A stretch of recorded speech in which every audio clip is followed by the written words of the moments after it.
السلام عليكم أحلى متابعين. يا رب دايما تكونوا بخير وبسلام. اللهم صلي وسلم عليك حبيبي يا رسول الله. تعالوا شوفوا بقى تجربتي بنفسي. جبت فلاش وحطيته طبعا على الأرضيات بتاعة الحمام. كنت حاطة طبعا هنا جيركن، فعمل كل الحاجات اللي حواليه دي، والسيراميك طبعا بقى شكله مش حلو.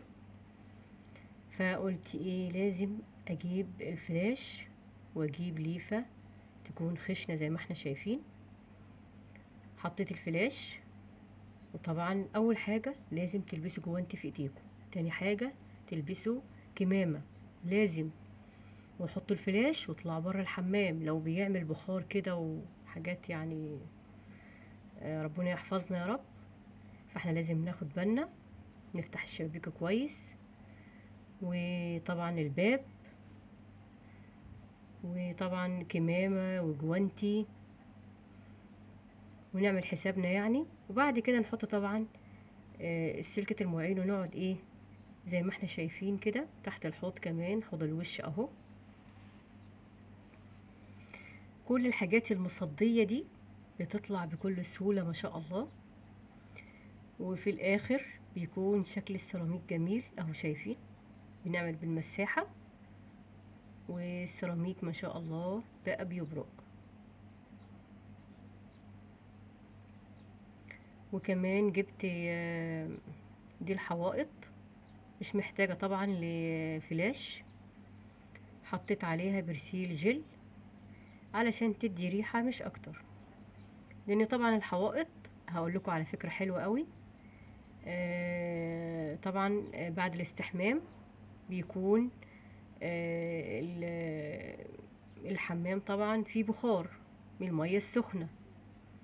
تروحوا انتوا بقى جايبين ايه، اي قماشة كده او فوطة انتوا مش عايزينها، حطوها في المساحة وتمسحوا بقى الايه الحوائط. ما شاء الله مش هتخلي اي حاجة في الحوائط ابدا. وده الدش ما شاء الله بنغسله كده بالمرة. ولكن الفلاش طبعا احنا مش محتاجين اللي احنا نحطه على الحوائط، كفاية بس الارضيات غسلناها وتمام التمام. وقلت بالمرة نغسل الحوائط وكل الحاجات اللي محتاجة اللي احنا ايه ننضفها. وبعد كده بقى نشطفها بالمية ونخليهم ما شاء الله ريحتهم حلوة، وكمان نضاف، بيكونوا زي الفل ما شاء الله. نحط تاني تحت قاعدة الحمام عزكم الله، في اي حتة مصدية طبعا مقيحة يعني والصدى. وبكده نكون وصلنا لنهاية الفيديو. نشوفكم على خير. لو عجبكم الفيديو ما تنسوش تشتركوا في القناة. مع السلامة.